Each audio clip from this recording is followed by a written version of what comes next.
Well, thank you very much. Good morning. Good morning, everyone. Thank you. It's really an honor to be here with you this morning. Earl, thank you for the great job that you do. I just want to say that this is truly an incredible honor for me and somewhat of a surprise to be voted as the most inclusive leader for Minority Business Enterprise Award. And I want to say that I don't really deserve this. I didn't do all the work, but I'd like to thank Earl and all of our state leaders who are here. Would you just stand up for a second so we can give a round of applause? Everybody that works for our administration, please stand up. These are the ones that helped make that happen. Thank you, guys. Great team. I'd like to congratulate all of the award winners that are here today and the speakers who did such a great job, but especially want to thank Wayne Fraser and everyone at the MWMCA for not just for this recognition, but for all of the great work that you do, each and every one of you does, every single day to advocate on behalf of women and minority-owned companies. As some of you may know, I've spent my whole life as a small business owner, so I understand firsthand the challenges that business leaders face, just as I understand some of the many advantages that Maryland has to offer the business community.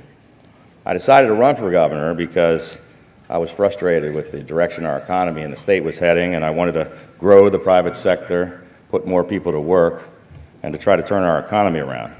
And in the years just before I took office, sadly, we had lost 8,000 businesses and 100,000 jobs. And a Gallup poll said that nearly half of all Marylanders wanted to leave the state. But we have now created an economic resurgence in Maryland. We had the best year for business in Maryland in more than a decade.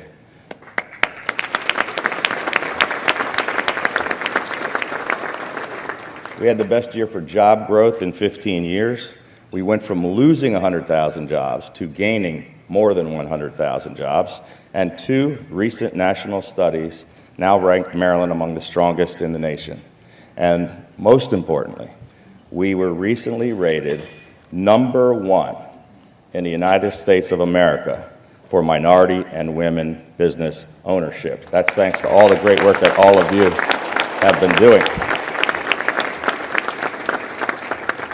Our state values diversity within our contracting marketplace, with more than 580,000 small businesses in Maryland, more than any other time in our history, and more than half of our private sector workforce is employed by Maryland small businesses.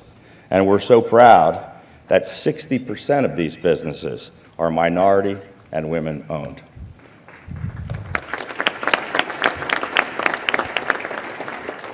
And we're proud to be home to the oldest minority inclusion program in America. Maryland's Minority Business Enterprise Program will celebrate its 40th anniversary this July. And we have become the gold standard in the nation.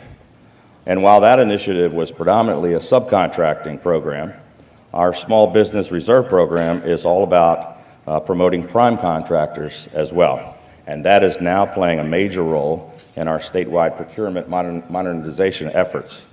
To make it easier to do business in our state, we recently launched Maryland Business Express, which is a nationally award-winning website, businessexpress.maryland.gov, which helps Maryland business owners and entrepreneurs plan, start, manage, and grow their business. It's kind of a one-stop shop.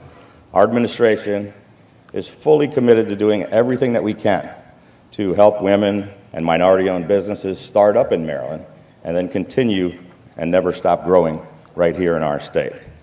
Today, Maryland is more business-friendly than ever before. But to continue on this path, we will need the innovation, the investment of small, minority, and women-owned businesses. And we will need the help of all of you in this room. Your success truly is our success. So I want to thank you once again for honoring me with this award, and thank you all for what you do for our state.